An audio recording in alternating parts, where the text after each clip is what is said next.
Welcome back to Prime Time. We all know Lake Murray has beautiful sceneries to offer, but to experience it all, you can't just look down at the waters, you also have to look up at the sky. Purple martins are a type of bird that often travel in large groups when they migrate, and one of the absolute best places to see them is right on Lake Murray. And starting May 30th, you can join Captain Zach Steinhauser to see them for yourself. So he joins us tonight to tell us more. All right, so we were just discussing a little bit ahead of time.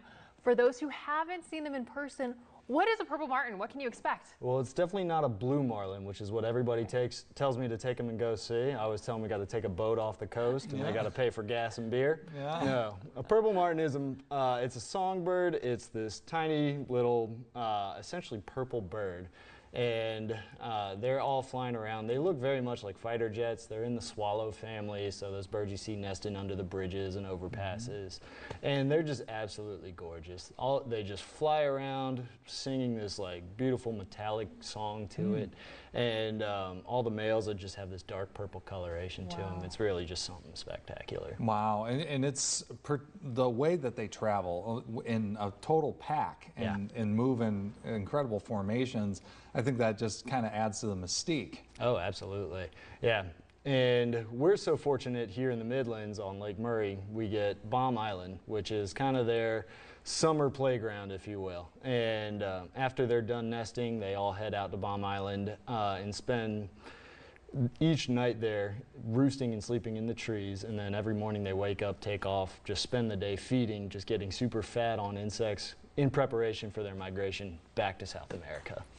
Wow, so I'm not super familiar with them, but are they really just kind of in the Columbia area, or are they all across the state? What does that look like? They can be found all across North America. Okay. The primary population that we get here in the Midlands and all across the country is the eastern population. Okay. So these birds will be found east of the Rocky Mountains from Florida, southern Canada, and we get a few pockets out west as well. Wow. But the majority of them are all found really can be found across the country. Okay, and it's a specific time of years when they migrate.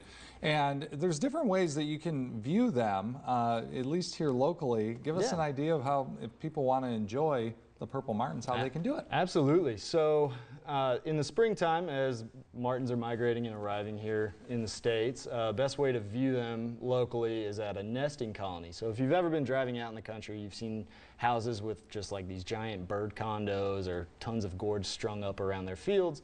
Those are meant for those birds. They are cavity nesters and will raise their future generations out of those birdhouses. And then in the summertime, once they're done nesting, they all take off and leave the nest, and then they all congregate at Baum Island. And it's not just the Midlands that these birds are coming from. It's all of South Carolina, chunks of North Carolina, and even chunks of Georgia that these birds are all gathering from. Wow. And you give tours?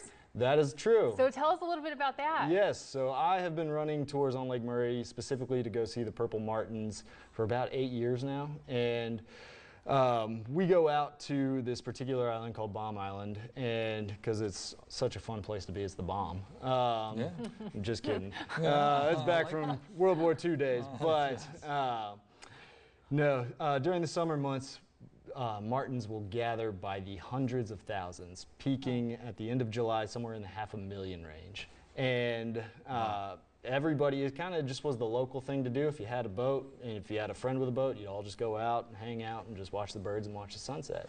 And I just kind of stumbled into this niche and demand that local folks that didn't have access to Lake Murray wanted to go see. And so it's just been a great happening, and it's something I continue to do to educate folks on what's going on at Baum Island. Oh, amazing. And, you know, and has this been a lifelong type of, you know, affinity for, you know, bird watching and whatnot, or is it? Ironically, no. Yeah, right?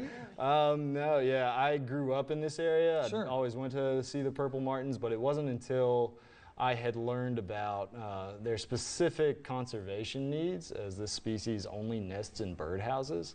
So every 500,000 purple martins that we see at Baum Island was born in a birdhouse in somebody's backyard. Oh, wow. Yeah. Wow. So if we didn't have these dedicated folks putting up these birdhouses for them, we wouldn't have this gem that is Baum Island. And now it's a significant population of them, right? Like, Yeah, they're not on the brink of extinction or anything? They're facing their struggles for sure, like everyone else. And I'd say the more as, let's say, the knowledge is just not getting passed down, kids are leaving the farm to move to the cities, and therefore they're not passing the knowledge or taking the knowledge with them. And so you're kind of losing these generations of people, Martin enthusiasts. Otherwise, they're also called Martin landlords, and they're not putting houses up for them. So as farms get sold, get developed, you lose those old those old nesting sites, and just natural nesting or those nesting habitats just go away. Wow. Yeah. Well, you know, certainly a great opportunity for people to head out and see them. A lot of opportunities. We're going to put that up for you one more time, just so you have a good idea of when you can go check out the Purple Martins at Baum Island. We have all that information right there on your screen, and gives you an idea of ticket prices and whatnot. Reservations are open at 9 a.m. Friday, May the 30th, so get in and get early. Get in early because it's going to be a great time. Yeah, and like you said, it's a great way to educate people about kind of how they can help out. So we appreciate it. Thank you so much for being here. Again, all that details will be also on our website, WICV.com. Thanks for joining us.